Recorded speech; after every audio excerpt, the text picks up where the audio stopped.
So Trey, I don't know if you've ever been to like a golf event. I have.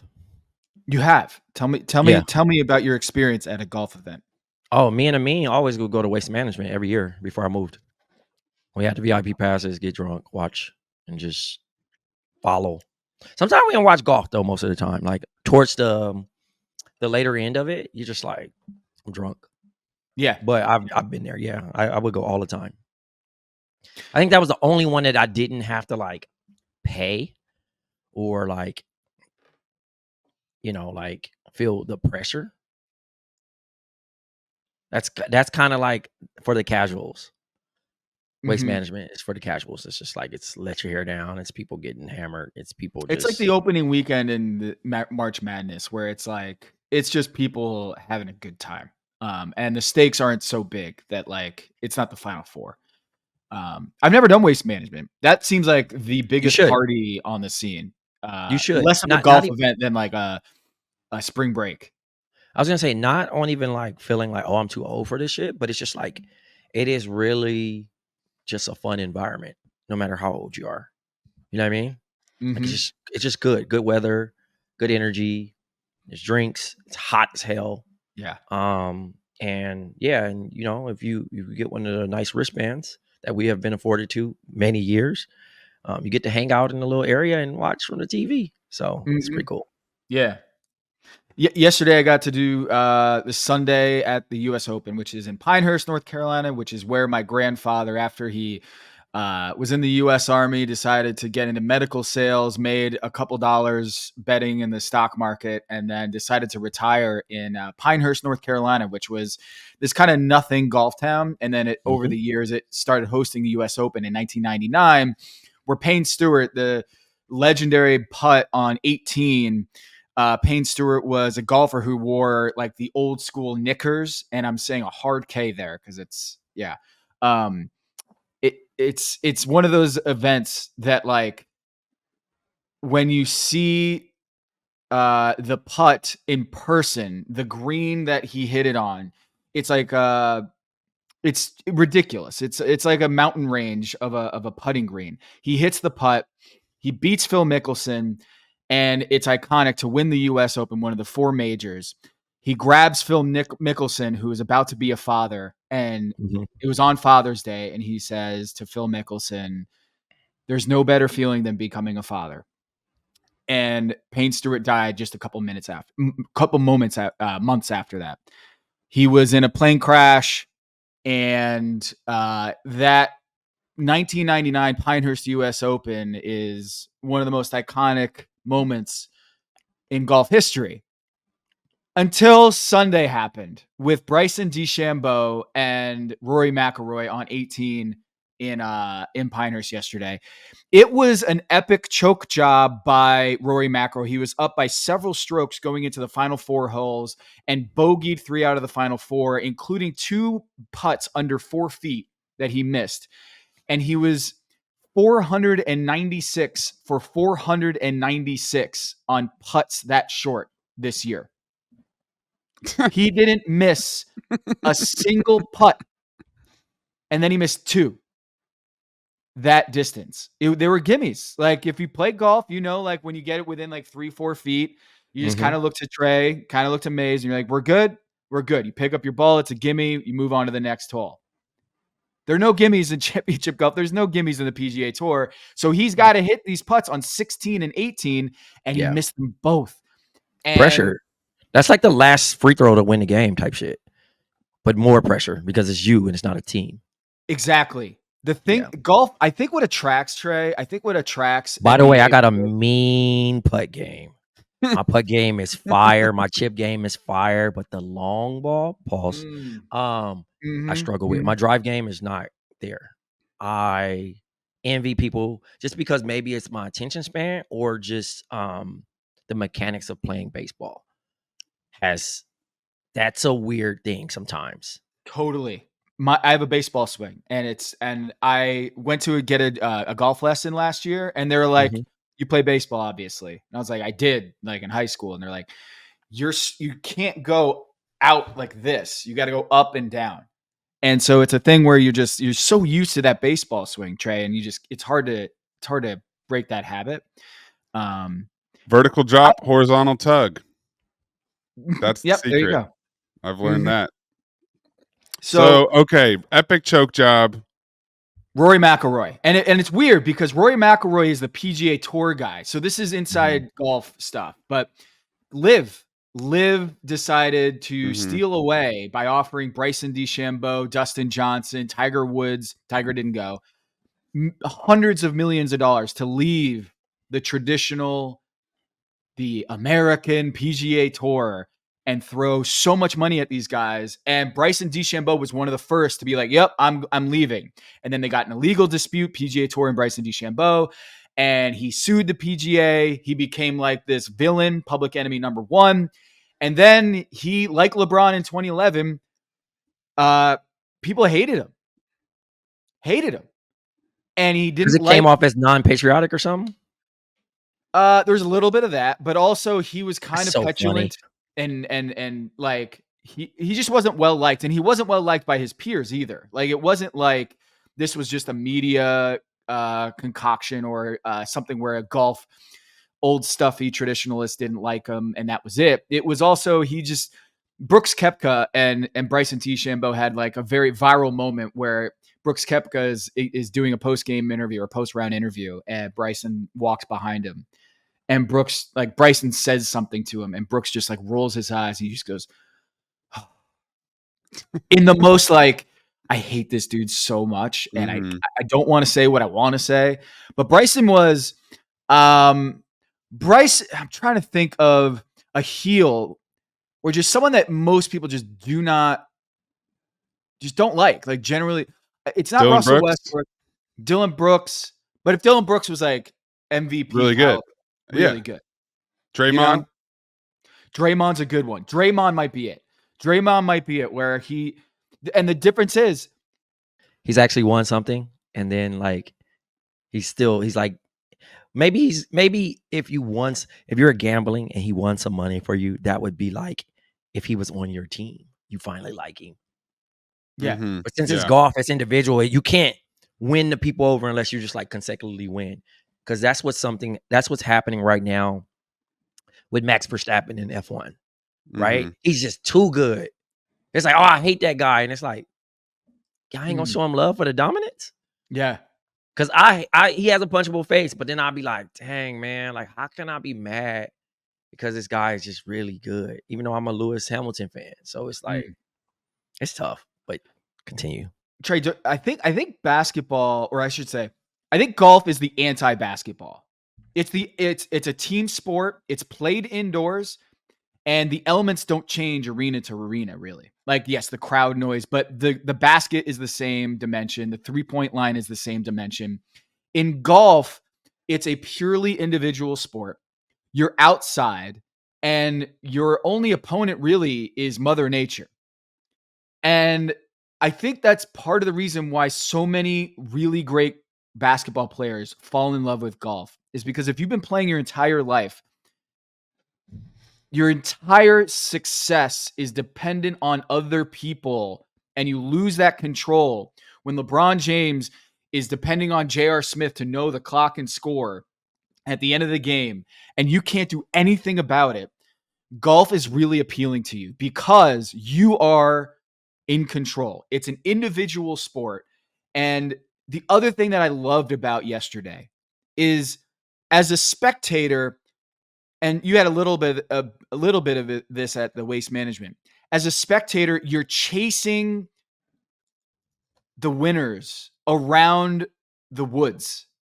And you as a spectator are having to like, all right, we're on 16 now. What is a good vantage point on the second shot for Bryson off the tee? Let's go over there. And then there's a herd of people who are like having the same thought that you are. And you're having to calibrate, like it's all game theory, where you're going to be. We can't be at the 18th hole because there's too many people there. And the line to get into the grandstands is 8 miles long. So we're going to get up here. And then suddenly you find yourself 6 feet away from the champion to be, Bryson DeChambeau. And you're like, because when you go to an NBA game, you have your seats and you sit there for the entire time. There's no like, in the fourth quarter, we're going to be able to get right up next to Steph. And it's not a come down from the nosebleeds to come to courtside. You don't get that opportunity. So I think that. But how much does that normally cost? Price of admission? Oh, for a Sunday at the U.S. Open, it goes for a couple $100, which is the same thing as like an NBA Finals, but the difference is it's all day. You get there at 7:30 for the first guys to tee off, and you're there until 7:30 at night. And so we were there. We didn't go there for that long. We had kids and stuff, so they're not going to last more than a few hours. But what was amazing is after Bryson DeChambeau won, he has the trophy ceremony, and I am at the 18th, the final hole, with my two brothers and my sister-in-law and my nephew. And we're at the 18th fairway. They open up the fairway so you can stand on the fairway where he just was. And he's out there on the green, and the clubhouse is in the background. The sun is setting. It's majestic. And Bryson DeChambeau is talking in a post-round interview, and he goes, I want everybody here. And he looks around and points to the audience. I want everyone here somehow, some way to touch this trophy tonight. And of course, everyone in the fairway is like, oh, shit. How are we going to do this? So we're sitting there. We're like, what is going to be the chant that we can yell and have Bryson DeChambeau to come over with the trophy so we can all touch it? And there's hundreds of us. And they're like, is it going to be Bryson, or is it DeChambeau? And we're like, no, that's not going to be it, because he'll just be like, thank you. So we decide to do trophy. So we're like, all right, trophy. We're all going to say trophy, okay? And I go, count of 3. 1, 2, 3. And then the whole crowd, all of them, trophy. Tom Haberstroh, the leader. So I'm like, oh my God, what's happening? Yeah, man. I'm like, we got to do this. It's now or never. Like he just won the US Open 20 minutes ago, and he's not going to be here for a long time. So this is our moment. So I just yell 1, 2, 3, and the whole place goes nuts. Trophy. Bryson turns around, and he's like 100 yards away. He turns around and he sees us, and he takes the trophy and he's like holding it up in the air, like showing us. And then all of us collectively just go, come on. And we're waving at him to come over. And he just sprints, beelines towards us, and brings the trophy. And we all get to touch the trophy. It was madness. And it was like it would have been the coolest thing to watch 30 minutes earlier, watch him on 18. And then he brings the trophy out, and we all got to touch it. And it was awesome. It was beautiful. I love going to golf events because you're playing with nature. It's like you're outside, you're in the elements. There's dust everywhere because of the kick up from the sand. I'm still like blowing my nose and getting charcoal out of my nose because of all the dust in the sand hills. And it was epic. It was fun. It was, I think, Rory McIlroy missing those 2 putts on 16 and 18 is the equivalent of Patrick Ewing missing the layup in 95 at the last second, Game 7 against the Indiana Pacers. It's a layup. You're Patrick Ewing. It's right at the rim. He did a finger roll little thing, and it just bounced right out. And you're like, how does he miss that? It's the equivalent of Patrick Ewing, like making 496 out of 496 layups at point blank that season, and then missing it in Game 7 in the closing seconds, and the Pacers move on. So it was awesome. And yeah, it's the second biggest event on Sunday compared to Kawhi Leonard cutting his hair. And then there's now a conspiracy theory that he didn't cut his hair. And I had to go some digging, Trey. But Trey, did Kawhi come home? He did not. But for the photographer's purposes, it was a very good shot, and it was very it allowed your eyes to tell the truth to you. Now, shouts to Cassy Athena, friend of mine. She was a part of our early journey, behind the scenes capturing the lockout. So been grateful to watch her become who she is. But I had to ask. Random text last night. I'm like, yo, did he cut his hair for real? Yeah. And she's like, no comment. No comment. And I'm like, all right. Wow. But I will say this, because again, people can assume what they want. If the sky's blue, if you tell me the sky's purple, go for it. I'm not arguing with anybody at this particular moment. Whatever your eyes see, that's what it is, right? But she was explaining the moment. She said she took a picture of his smile. That was the original focus. He smiled and she thought, hey, this would be a great shot. Now, obviously, she shared a carousel of other photos that she took that night of the fight. But that's the one that stuck out. And it wasn't like it was a deceptive headline in it. It was just like photos from the fight. But it got aggregated. And, when it got to that point, everybody like, hey, cool, new photo. Kawhi cuts his hair. You know what I mean? And then now it's kind of like, now we got a talking point, which is cool for Cassy because, like, again, always great when your work is kind of shown and you can capture those moments. She's the person who captured the Nick Young meme where he's like, oh, no way. Yeah. She's a legend. Legend. No, for sure. Like, has been a part of a lot of moments. So yeah, it's really cool. I'm happy for her in that moment. Go buy her merch and her stills. I think they sell posters and stuff of her photos that she has a lot at CassyAthena.com. But she's known for her watermark, especially in prep sports, which was kind of interesting. We got a chance to book her for McDonald's All-American. She had her own little setup. I was able to take a photo. And she captured some good ones. She got a picture of me and Paul Wall talking. So that was like, because I'm not going to be like, yo, get this one. It was just like in a moment. I'm working. So it was pretty cool. It was a big fight. Tank Johnson, right? Yes. All right. So it was in Vegas? Yes, I think so. Okay. I don't know. I don't watch boxing. That's another thing. I got quit after Mike Tyson. Like when Mike Tyson got bad, I started watching a little Floyd fights. But like Tank Davis, my bad. Tank Davis, Gervonta Davis. Gervonta Tank.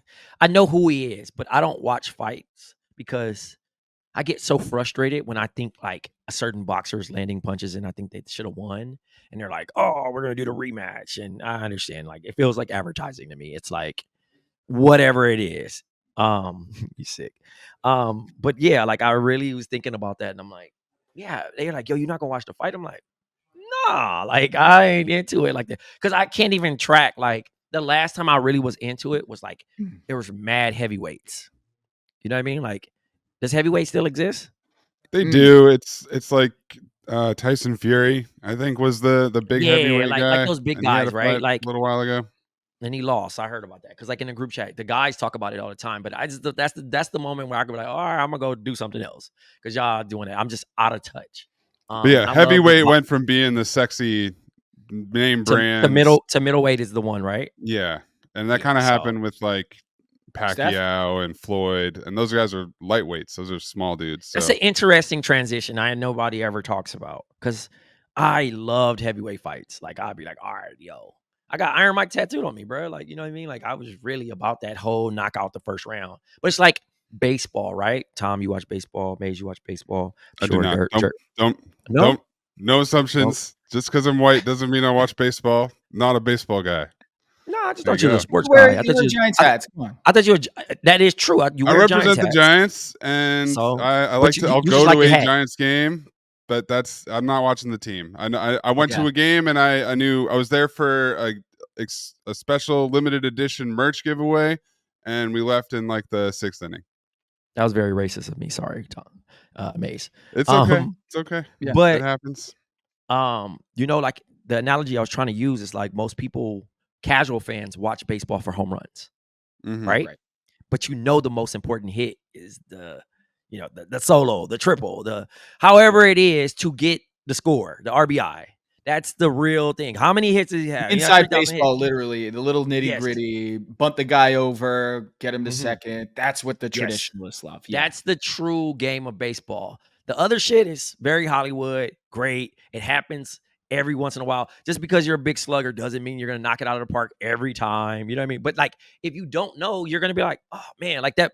McGuire and Sosa made baseball commercial and fun because they was just roping shit, right? Mm-hmm. And you would be like, if baseball was like this, I'll watch this shit every time. Like if you just got fast, the score would be like 49 or something. Like, you know what I mean? Like if it was just like everybody's got a straight 2-seam fastball or something like that. You know what I mean? But it doesn't work that way.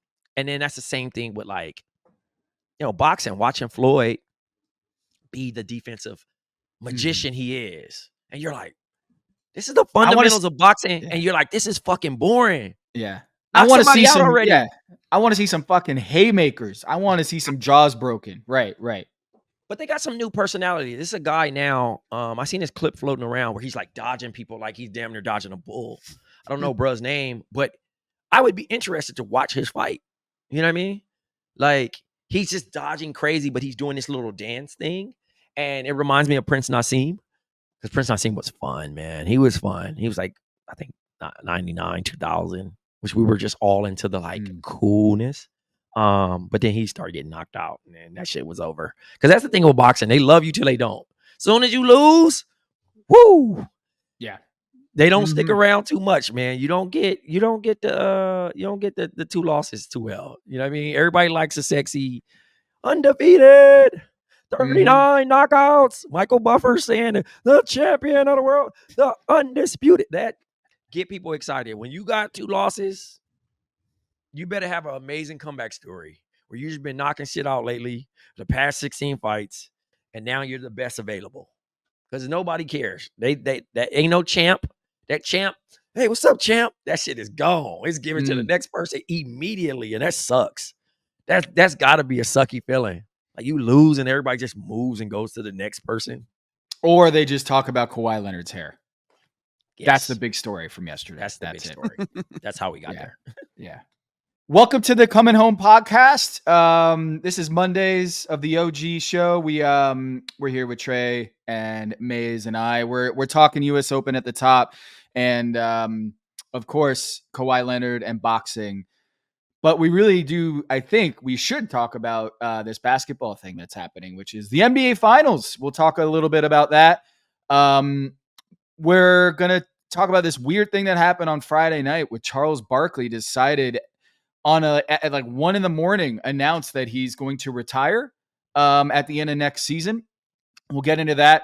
But first, let's remind the folks that in just 1 month, we are going to be flying up to New York City to take part in the first live show of Count the Dings in half a decade. It's been a long time since we got together, but Trey, Maze, Amin, we got Waz, we got Zach, a special guest list that Trey, we're inking as we speak, right? We are adding to the guest list for our main show. It's going to be in New York City at Racket.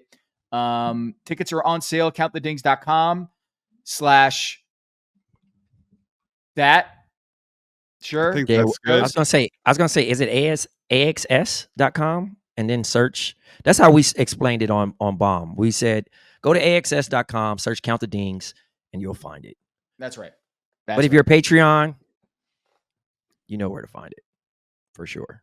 Tell a friend. If you're a Patreon, you get 25% off. So you might be interested in that Patreon discount. If you go to countthedings.com, you can click on live shows and you can get to the tickets right there.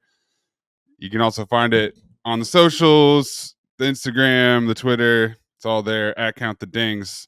We would love to see you in New York City in about a month. We're all coming to Trey. Trey is the hometown kid this time. Can you believe it? Whatever y'all need. Whatever y'all need, man. Also, can I shout this out? Gotta promo this. I don't know if I can, but I'm gonna do it. Coffee Mate has new Coffee Mate iced coffee. To win $2,500, well, maybe 20 lucky winners will score $2,500 for a sweet deal. I posted it on my account. Go follow it. That's some of my campaign stuff. But I would love to see y'all get paid. So campaign who got arrested for driving campaign? Ooh. Oh no. What was it? He was leaving a scene or something like that? No. Oh, you mean the other campaign? Okay.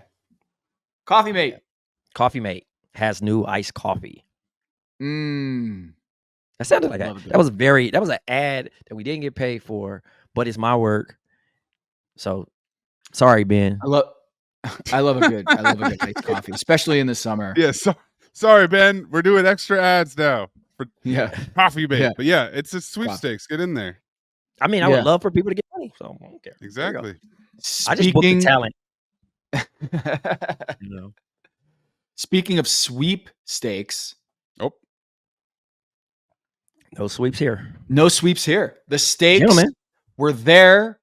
The Boston Celtics could have ended the season for the Dallas Mavericks, and Luka Magic could have been extinguished, and Kyrie Irving could have been done, swept by his former team, but the stakes were too high for the sweep, evidently, by the Boston Celtics. And instead of ending the Dallas Mavericks season, they suffered the worst finals loss in franchise history. 38 points they lost by, and it could have been 50 if it weren't for Sam Hauser. Boston Celtics got their asses handed to them, which prompted my tweet of no team has ever come back from a 3-0 deficit to win a series. But also, no team has ever come back from a 38-point or more defeat in a series and won the NBA Finals. So, history will be made in the coming days. Which side is going to have the Rory McIlroy of blowing it? Whatever side of that, there's going to be history. What is an immovable force meets a unstoppable object? Unstoppable force, immovable object. Man, physics. This shit is over. In what way? In what way? It's over for who? The team that just got their asses beat, or the team that was getting their ass beat? The Celtics are the NBA champions. Everybody loves a home cooked meal. Shout out to that. Home cooking is always good. But this shit is over tonight. Over. It better be. I can't wait. I need it over because I got a spot running. So let's go Celtics. But I picked the Celtics in 6 already. So, but yeah, once our guy wins, and the spot will run. Yeah. So wins finals MVP? Is that what you're looking for? Nah. Nope. Just champion. Okay. Just first time champion. Derek White, finals MVP? Nice little brand work for that athlete. Hey, for the white athlete. So see what I did there? That's good. That's good. We hey, especially for the show, the Coming Home podcast, we gotta give a shout out to Derek White. Yeah, came home on the brink of a championship. Not a coincidence. No. I mean, it's really funny that Reggie Miller never really. I mean, was Reggie Miller ever not home? He was not home for a while. Yeah, he had a little bit of hair there for a while. Came home early though. It was very like prickly. Like somebody took a balloon and was like, Yep. Yeah, that's that's the same analogy I came up with too. Yeah. I'm upset, Tom. I'm upset. They couldn't quite do this in game 3 and give us an actual series. They had to let it slip out of their hands. They had that crazy fourth quarter with the 20-2 run or whatever it was, and Luka fouls out and they can't quite get the lead back, and then Windhorst crushes Luka after the game in a classic Windhorst rant that he uncorked there. And that seemed to galvanize the Mavericks. And that also paired with the Celtics taking their foot off the gas led to that joke of a game 4. So I hope tonight is interesting. I think the series officially gets interesting if the Mavericks can win tonight. I don't think it was interesting after game 4. But a little nugget that I was looking at was there was a sweep in the Eastern Conference Finals. It was a 5-game series in the Western Conference Finals. And then now we're looking at a 5-game series, which would be 14 games between the Eastern, Western, and NBA Finals, which has only happened 3 times since 1970, and that's the least number of combined games, period, in the final rounds.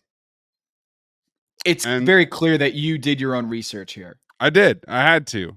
I have to come prepared. But I was thinking about it because the week off was crazy. Like, that had to be terrible for the league. That a week of no basketball at the peak of the sport at the final round is such a stick in the mud type scenario. And then we almost had a sweep in the finals. So it ended up being really not exciting, really not a lot of drama. So they kind of need the Mavericks to win tonight to at least inject some sort of excitement into what has been a pretty weird end to the playoffs. You have your Illuminati hat on right now, so your third eye is clearly open. But did you see who is the Game 4 official and the lead official? Is it Scotty doesn't know? Mm. Don't tell Scotty, because Scotty's extending the finals. Yeah, except I don't think it had any impact on that game because it's that bad. It's that bad of a win. But the extender was on Game 4. I think I actually need to do a deep dive on the extender, whether that is actually a myth or not, based on the evidence. But the fact that it's still like on his Wikipedia page, like in sentence number 3, that his nickname is the extender, and somehow the NBA has not scratched that or has scrubbed that from the record. It had nothing to do with Scott Foster. What it did have something to do with, Mays, is Brian Windhorst, like you said. I think, Mays, sometimes your inner circle can tell you something and you won't listen. I think your teammates could tell you something and you won't listen. I think your coaching staff could tell you and you won't listen. I think the nanny of your kids could tell you something and you won't listen. But when the media says it and then you go viral and you are getting crushed online, I think that message might have gotten Luka to look at himself in the mirror in a way that any other messenger, it might not have been received. But when Brian Windhorst does it and does that epic, like pointing to the tunnel, right over there is the winner's tunnel. And right over here is the loser's tunnel. If Luka Doncic wants to be part of that winner's tunnel, then he needs to, and he just goes in. That is just amazing storytelling from Brian, because he had to think about the delivery on that rant. You couldn't just like ream into the guy. He had to think about, what is the device that I can point and make people feel like they're in this building right now, and use it as a rhetorical device to tell that story about how Luka Doncic is embarrassing him and his team. And Brian did it. And I've had that experience when an NBA coach pulled me aside and said, hey, you should write this story or ask this player this question because I haven't gotten him to listen, but maybe the media will get him to listen. Trey, do you think that Luka Doncic sat down with Malika Andrews and did that whole sit down talking about how he let his teammates down? He's got to be better. Do you think that happens anyway? Or do you think that all the heat that he caught after, whining to the officials, fouling out, do you think the social media and the media conversation and all the heat he was getting, do you think that caused him to have, a little bit of a mea culpa? Man, bro, don't care about no damn social media. But I will say, sure, they can take credit for that and get him up. He's a winner. Yes, he's not that great of a defensive player, but most NBA guys with effort can play defense. They knew how to play defense before. You're not a bad defender because you're a bad defender. You're a bad defender because you're lazy and it's a lack of effort. You have given your energy to something else. You know what I mean? Like, you just don't wake up and be like, well, he's always going to be a bad defender. It's like, no, it's effort. You know what I mean? Like Russell Westbrook used to be an excellent defender. You know what I mean? Like, but he can't do everything all at once, right? It's a lot of it is energy too. It's like James Harden, if he was going to be like a 15-point guy, I think he would be a good defender, but when he's asked to do everything offensively, you literally have a finite amount of gas in the tank. But then you also look at it like, what works for me? What works for me? You know what I mean? Because people are like, oh, that's stupid. Well, why wouldn't you want to play defense? It's like, bro, this is 40 minutes I got to play. Now, you want me to guard this person and come down, do my little dribble between, step back, try to get to the line. Energy ain't going to be there. And that's why they do certain things. That's why there are role-specific things in the NBA now where you're like, how did he average 40 points in college? And now he's a role player that only gets like 3 points. And it's like, well, they don't need that because they got somebody that's way better at that. You know what I mean? So if you got a better defender, like that was my argument back then before I even started covering the game was like, I used to get mad on the best point guard conversations. When they be like, oh, Steph. You know what I mean? I'm like, yo, he don't even guard point guards. Clay guards them. But then I'm like, that's not logic. It's not logic, Trey. You're just trying to nitpick, And it got to that point where it was like, all right, like basketball, if you're on the floor, you can guard anybody. Because vice versa, if somebody fouled out and they didn't have that many players, you're just going to have to take the next person. You're not going to be like, nah, you can't guard them because you're a point guard. Move out the way. Mm-hmm. You're not attached to that person to guard them just because they're the same position. Even though we do like the as basketball fans, we make basketball into a one-on-one thing. Right. When it's a team sport, right? It's not golf. It's always been a team sport. And we just like, man, what are you going to do against what's the name? They not even guarding each other. Man, when are you going to guard him? Mm-hmm. And I think what's also going on is that Luka can't be hid defensively, Trey, in the same way that he could against the Minnesota Timberwolves. So, like, he's on an island guarding Jaylen Brown or Derek White, and those guys can give you 20 easily. So he was much better defensively against Drew Holiday. Drew Holiday had 4 turnovers in game 3 when guarded, or game 4 when guarded by Luka, and all the defenders, all the offensive guys when guarded by Luka had really shitty shooting percentages. We'll see how that translates to game 5. But as a team, Dallas had a blow-by percentage, according to Second Spectrum, of under 40%. In the previous 3 games, it was north of 60%. So the blow-by percentage, getting past your defender, they locked in much better. Derek Lively was awesome. Kyrie was good. Luka Doncic was fantastic. All-around game. The Celtics couldn't shoot. They also couldn't get a lot of open threes. The Dallas Mavericks got to their corner threes a lot more. Basically, this was the blueprint that the Dallas Mavericks and all those that were backing them, like including myself, were expecting. Like that game 4 was like, yo, where was that team the first 3 games? And maybe Brian Windhorst got him into that gear. I don't know, but that's my theory, at least, is that Brian is the kingmaker. He was also talking about the U.S. Open this morning because he's a big golf nut. He can do no wrong in my eyes. Shouts to Windhorst. But this other thing happened on Friday night that I woke up to. I went to bed. It's late on the East Coast. I'm like, I'm going to bed, and I wake up, and the first thing I see is like on all the social media and my email, my newsletters, is Charles Barkley retired or is announcing that he's going to retire after next season. And of course, this is embroiled in the whole NBA media rights deal. But Charles Barkley had this like very impassioned speech after game 4 on NBA TV, which is a Turner broadcast, and saying, I made my decision. Next year is my last year. I'm only going to work for TNT, and I'm going to retire. Nothing will change that decision, and I'm going to retire. Trey, are you buying or selling the idea that Charles Barkley is going to hang him up and retire after next season?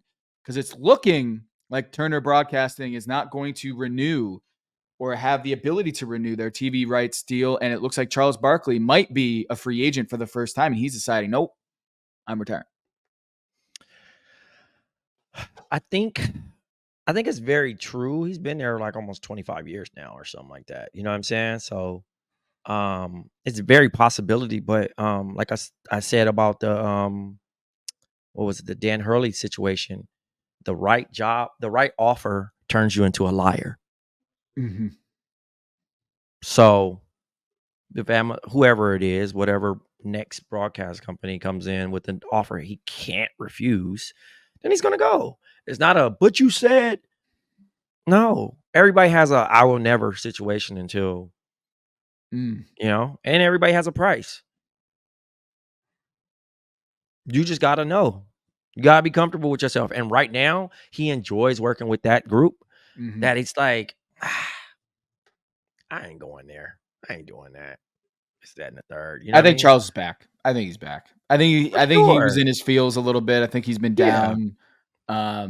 And this is one way to kind of make yourself more valuable in a way that if you really want me to come out of the retirement, my price tag just went up, you know? And so do I think this was a purely leverage ploy? No, but I do genuinely think that he'll be back. I don't think he's retiring. I think it was Sports Media Watch, the analyst, the sports media analyst, did an article that looked at every time that Charles Barkley has announced his retirement. And it's like, not just as a media pundit, but also as a player, he did this routinely. As early as 93, he was saying, yeah, I'm done. I'm retiring. My back, I'm sick of all the travel, and I'm going to retire. He did it like 6 more times as a player. And then contracts would come up and he would come back. Same thing. He said, when I'm 60, I'm going to retire. And he's no longer 60 years old. He's way past that. He is in the middle of a 10-year deal. He's going to finish up at the end of this year. He's going to be at year 3 of a 10-year deal that he's walking away from. He's doing a Michael Jordan here. He's retiring, but no, I don't think anyone really believes that he's actually retiring. He just is upset with the management and the whole situation. And I think he's going to be back. Yeah. Not with Turner, though, right? Not with I don't think it's going to be Turner. And I don't know if it's going to be ESPN. It might be ESPN. But I feel like Amazon Prime or NBC is the more likely candidate. I think if he goes to ESPN, I don't think that sits well with him. Like, I think like leaving to go from the Red Sox to the Yankees or the Yankees to the Red Sox or Kentucky to Louisville and pulling a Rick Pitino, I don't think that's going to be a good look for him. And it almost like is a betrayal of his family at TNT. So I feel like the more neutral move would be him going to Amazon or NBC, along with Shaq and Kenny. And I don't think that Ernie is going to follow them. But I do think that the show will be back, but without Ernie. And I think that'll be okay in terms of like Ernie's done an amazing job as the host. And I think his time, he recognizes like, I don't want to keep doing this for another company. And so I'm now asking Trey, do you want to host Charles Barkley's show? No. No, you're retiring? You're retiring from the hosting duties of the next iteration? No. I mean, look, money's cool, all that other stuff, but no for right now. The right offer would turn me into a liar. How about that? Yep. How about that? I'll always say no until I'll never use TikTok, and they're like, there's $75K. Yeah. Well, is it Charles on social media now? Speaking of which, he has Instagram now. Because he's got to push. Is it a liquor line that he's got? He's on social media for that.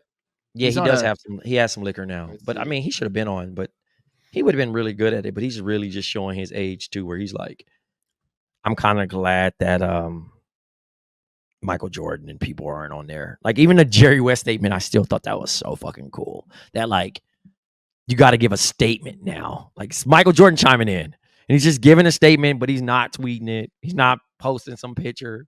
Like you don't know what the last time I seen Michael Jordan, he had gray hair on his chin, and he had a gray goatee, and it bugged me the fuck out. Like I was like, oh, they getting old. Like he really old now, even though he's clearly 60 some years old now at this point, right? Yeah. So it was like it threw me off, but I like that people are like in hiding, where they're just like, damn, they still alive. Like even Bob Cousy chiming in, like, what the fuck, Bob Cousy, your ass still here? That's tight. Shout out to you being here, but you ain't had to shit on Kyrie like that, bro. Like, just hate. I'm not gonna hate on Charles Barkley's Redmont vodka that he's pushing. Majority owner. Not interested. Sorry, Charles. Not interested in Chuck vodka. Chuck vodka. What do you have, Trey? Some great bourbon the other night. Oh, what kind of bourbon you get? Pappy Winkle. Oh, Pappy Van Winkle. I didn't know. I didn't know. Year? How many years? Was it 23, years? 15, 12, lot B? 15. Ooh, I didn't know the hype. I got, gentleman from Louisville was at the wine club. Yep. He was like, yo, told me the story about like how I didn't sell. Yep. And decided like they panicked and then kind of like barreled it up. Went to some like do they have like a bourbon festival in San Francisco? Probably. Yeah. That's the one they won though. And retail was supposed to be $200. And now bottles are going for like 14 grand. Yep. I was like, damn, I shouldn't even be drinking this right now, bro. But it was good. I'm not even a bourbon guy, but I was like, if I had access to it, I would drink that. It was really good. So my wife is from Louisville, so I got indoctrinated into the cult that is bourbon drinking. When I got first stepped into Louisville at the my father-in-law at Allison's parents' house, he when I walked in the door, he handed me a Makers and ginger ale and Maker's Mark, and it was just like, oh, this is how it is. Isn't that such a great combo though? It is a ginger ale and whiskey. Yeah, it's great. It's a great gateway drug. That one, Maker's Mark and ginger, is a great gateway into bourbon drinking. So I got into it. There's a great book. If you want to read a book about this stuff, Pappy Land is Wright Thompson, who's maybe the best sports writer alive. He wrote the book about Pappy Van Winkle, and the story and the history and the crazy road that it took to get into Travonne's glass right there. Pappy and the story of Pappy is amazing. And it was just kind of like you said, Trey, it was a forgotten brand. After like the 50s and 60s, bourbon just fell out of favor in America and it turned into beer and vodka. And so Charles is a little bit late to the vodka boom. Mm-hmm. But bourbon, I'm on tequila and mezcal now because it's just harsh. I'm moving away from. I'm cheating a little bit on my spouse. You tried telling that to your father-in-law. I know. Say no bourbon and ginger for me. Pass the mezcal. I'm sure he'll be thrilled about that. Pass the mezcal. What is mezcal? There's probably some comment after that. Just hey, this is America right here. This is bourbon. You're in bourbon country. You're not in mezcal country. Yeah. Pappy is so good. In North Carolina, the liquor stores are government controlled, so they can't charge more for Pappy. Nice. That's an important mandate statewide. So people come to North Carolina and just camp out for Pappy because it's $450 a bottle versus $50,000 for a bottle. Mm-hmm. So it's not on StockX for booze. Yeah, BoozeX, Bourbon X. Maybe we should start that. Bourbon X. Bourbon X. Yeah, I mean, there's not much different. So yeah, I'm sorry to hear that you're out on Charles Barkley's Redmont vodka. I'm out. Yeah. I think Charles will be okay though. Yeah, he'll probably be okay. A reminder to all our folks listening, go to countthedings.com to go get tickets to our live show. If you want to partake in some bourbon or some mezcal with me, I will do bourbon as well. If you want to buy me a bourbon, a Makers and ginger, I will know that you listened to this episode of the OG show. It'll be a little Easter egg. And thank you for the Makers and ginger. Go to our Patreon. Patreon subscribers get 25% off and have early access to hang out with us in the flesh, in person at the event. It's at Racket in New York, July 20th. I will be there, and Trey has a guest list that continues to grow. I don't think we can reveal it here. I'm adding the people. I'm adding the people, and everybody keeps saying yes. So, and y'all know what my black book look like. So don't miss out. You know what I mean? Black Trey's black book. My black book is amazing, bro. I feel like black books I'm gonna pass it off not to having somebody a moment right now. I don't think. Yeah. I was gonna say it's as deep of a blue book or a black book as some other famous ones, but I didn't feel like it would go very well, so I decided not to do it because I don't. I'm glad that you thought about not saying it and then still said it, Tom. I appreciate that. I didn't say anything. I didn't say it. That's the whole point. I didn't say the thing. That's such a dad joke move to announce that you're not going to say the thing and then say it. Happy Father's Day, Tom. Yeah, thank you. No, it's happy I have kids day. Happy Pappy? No, it's happy I have kids day because we're not going to say the thing. We're just going to go right up to the line and say it. Happy Father's Day to everybody. Trophy.